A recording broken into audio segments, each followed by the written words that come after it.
ഏതോ ഒരുത്തനെ പ്രണയിച്ചു എന്ന് പറഞ്ഞിട്ട് പരിശുദ്ധ റമദാനിൽ ഇസ്ലാമിൽ നിന്ന് അങ്ങോട്ട് ഇറങ്ങിപ്പോവുക.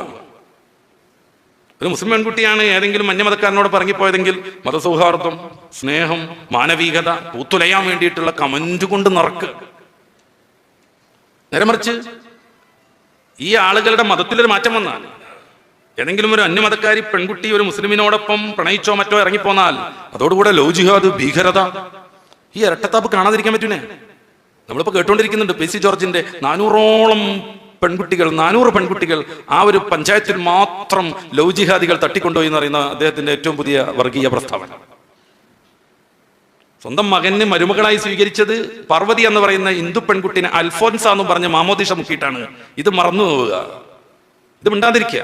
ഷോൺ എന്ന് പറയുന്നത് എന്റെ സ്വന്തം മകന് മരുമകളായിട്ട് കൊണ്ടുവന്നത്, അവന് ഭാര്യയായിട്ട് കൊണ്ടുവന്നത് പാർവതി എന്ന് പറയുന്ന ഹിന്ദു പെൺകുട്ടിനെയാണ്. എന്നാ പാർവതിയായിട്ട് ജീവിക്കണ്ടോ? ഇല്ല, അൽഫോൻസയാണ്. മാമോദീസ മുക്കിയിട്ട് മതത്തിൽ ചേർത്തു. മത്തായിയുടെ ഒരു പ്രയോഗമാണ് ഓർമ്മ വരുന്നത്. നിങ്ങൾ നിങ്ങളുടെ മതത്തിൽ ചേർക്കാൻ വേണ്ടി നാടുനീളെ ചുറ്റി സഞ്ചരിക്കുന്നു, എന്നാൽ നിങ്ങളെക്കാൾ ഇരട്ടി മരണയോഗ്യരും നരകയോഗ്യരുമാക്കി അവരെ നിങ്ങൾ മാറ്റുന്നു. ഇതാണ് കാലം. തലകുത്തനെ നിൽക്കുന്ന ഒരു ലോകത്താണ് നമ്മൾ ജീവിക്കുന്നത്. നല്ല ശ്രദ്ധയും സൂക്ഷ്മതയും വേണമെന്ന് പ്രിയപ്പെട്ട വിശ്വാസികളോട് ഓർമ്മപ്പെടുത്തുകയാണ്. അതിനാരും പേടിക്കൊന്നും വേണ്ട, വിശ്വാസികളോട് അത് ഓർമ്മപ്പെടുത്താൻ. ഈ ലവ് ജിഹാദ് എന്നൊക്കെ പറഞ്ഞാൽ ആലോചിച്ച് നോക്ക്. ഒരു പെണ്ണിനെ ആശയോടുകൂടെ നോക്കാൻ പറ്റൂല, പിന്നെ ഇങ്ങനെ ലൈൻ അടിച്ച് ലവ് അടിച്ച് അവളെ ഇസ്ലാമിൽ കൊണ്ടല്ലേ? ഇസ്ലാം എന്ന് പറഞ്ഞു കഴിഞ്ഞാൽ ലക്ഷ്യം മാത്രം മാത്തായ പോരാ, മാർഗം കൂടി മാത്താവണം. 100% പെർഫെക്റ്റ് ആവണം. ഒരു അന്യ പെണ്ണിനെ നോക്കാൻ പാടുണ്ടോ? ഇല്ല. തൊടാൻ പാടുണ്ടോ? ഇല്ല. ഒന്നിച്ച് യാത്ര ചെയ്യാൻ പാടുണ്ടോ? ഇല്ല. ഒന്നിച്ചിരുന്ന് സല്ലപിക്കാൻ പാടുണ്ടോ? പിന്നെ എങ്ങനെ ലവ് ജിഹാദ്? പിന്നെ എങ്ങനെയാണ് ഈ ലവ് ജിഹാദ്? ഇസ്ലാമിൽ ലവ് ഒക്കെ ഉണ്ട്, അത് വിവാഹാനന്തര. അതിന്റെ മുന്നുള്ള ഈ തോണ്ടിക്കളിയൊന്നും ഇസ്ലാമിലില്ല. പിന്നെ എങ്ങനെ ലവ് ജിഹാദ്? അഭിമാന വിധങ്ങളുടെ കാലം മുതൽ ഇതുവരെ ചരിത്രത്തിൽ എപ്പോഴെങ്കിലും ഒന്ന് ഈ പ്രണയം നടിച്ചിട്ട് ഇസ്ലാമിൽ ആളെ കൂട്ടിയിട്ടുണ്ടോ ആരെങ്കിലും പൂർവികർ?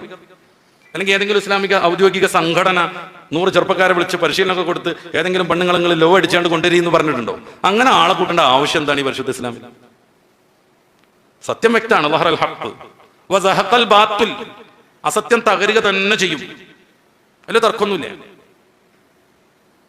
യുരീദൂന ലിയുത്ഫിഉ നൂറല്ലാഹി ബിഅഫ്വാഹിഹിം. നാവ് കൊണ്ടും പേന കൊണ്ടും ലഭ്യമാകുന്ന എല്ലാ സാധ്യതകൾ കൊണ്ടും ഈ വിശുദ്ധമായ പ്രകാശം ഊതിക്കെടുത്താൻ അവർ വിചാരിക്കുന്നു. ഈ പ്രകാശം പൂർത്തിയാവാതെ റബ്ബ് താല സമ്മതിക്കൂല എന്ന് ഖുർആന്റെ വാക്കാണ്. ഇത് പൂർത്തിയാവാതെ റബ്ബ് സമ്മതിക്കൂല. പിന്നെ എന്തിനാ ലവ് അടിച്ചിട്ട് കൊണ്ടുവരുന്നുണ്ട്? എല്ലാ ചെറുപ്പക്കാരോടും ഞാൻ ഒന്നിച്ച് ഓർമ്മപ്പെടുത്തുകയാണ്, അങ്ങനെ ഒരു രീതി ഇസ്ലാമിലില്ല. അങ്ങനെ ഒരു രീതി, ലക്ഷ്യം മാത്രം മനസ്സിൽ മുന്നിൽ വെച്ച് മാർഗം എങ്ങനെ വൃത്തികെട്ടാലും അങ്ങനെ ഒരു പരിപാടി ഇസ്ലാമിലില്ല. അങ്ങനെ ലവ് ജിഹാദ് പറഞ്ഞ പരിപാടി മുസ്ലിമായ ഒരു മനുഷ്യൻ നടത്താനേ പറ്റില്ല. അവൻ നടത്തി തുടങ്ങുമ്പോൾ മുതൽ ഹറാമിലാണ് അവൻ. അങ്ങനെ ഒരു പെൺകുട്ടിനെ ആൺകുട്ടിനെ ഒന്നും ഇവിടെ കൊണ്ടുവരേണ്ട യാതൊരു കാര്യമില്ല. ആരും അങ്ങനെ മനസ്സിലാക്കുകയും ചെയ്യരുത്. പിന്നെ പ്രണയം എല്ലാ വകുപ്പിലും നടക്കുന്നുണ്ട്.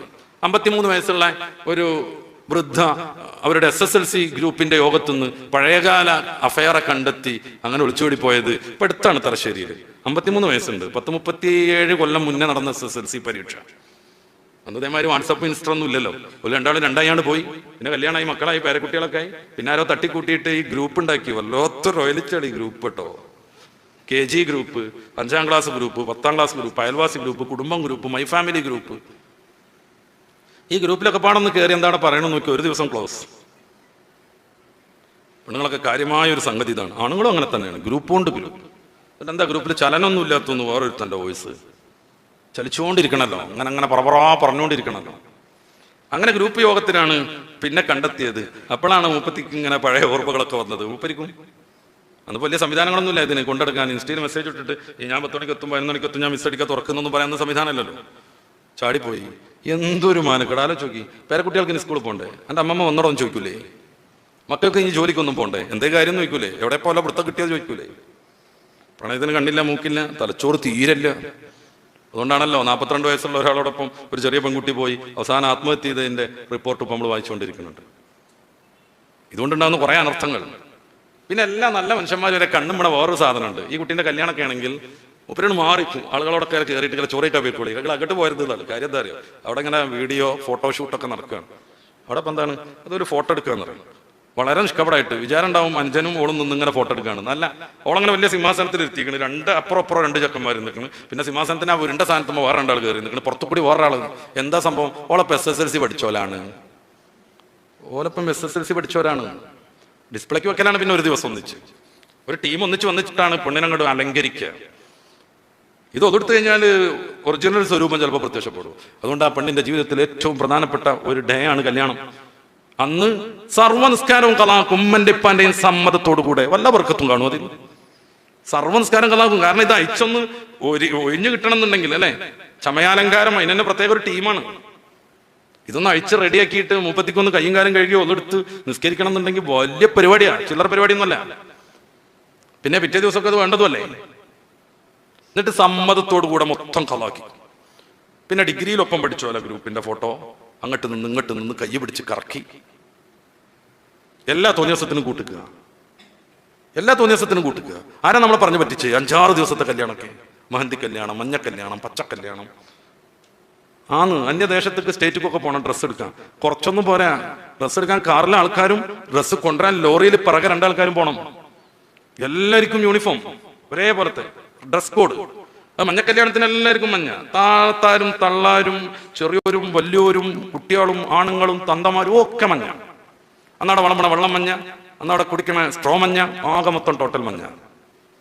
പിന്നെ പച്ച ചുവപ്പ് എന്തൊക്കെ ഉള്ളതെന്ന് അറിയില്ല. നിസ്കാരം കലാക്കിയിട്ടൊന്നൊരു കല്യാണം സമ്മതിച്ചു കൊടുക്കരുത്. മഹാനായ യാക്കൂബ് നബി അലൈഹി സ്വലാത്തു വസ്സലാം പറയാണ്, കുറെ കാലം അങ്ങനെ മുസ്ലിമായി നിന്നതുകൊണ്ട് വലിയ കാര്യമൊന്നുമില്ല. വലാ തമൂതുന്ന ഇല്ലാ വഅൻതും മുസ്ലിമൂൻ. അവസാനം മരിക്കേണ്ടത് മുസ്ലിമായിട്ടാണ്.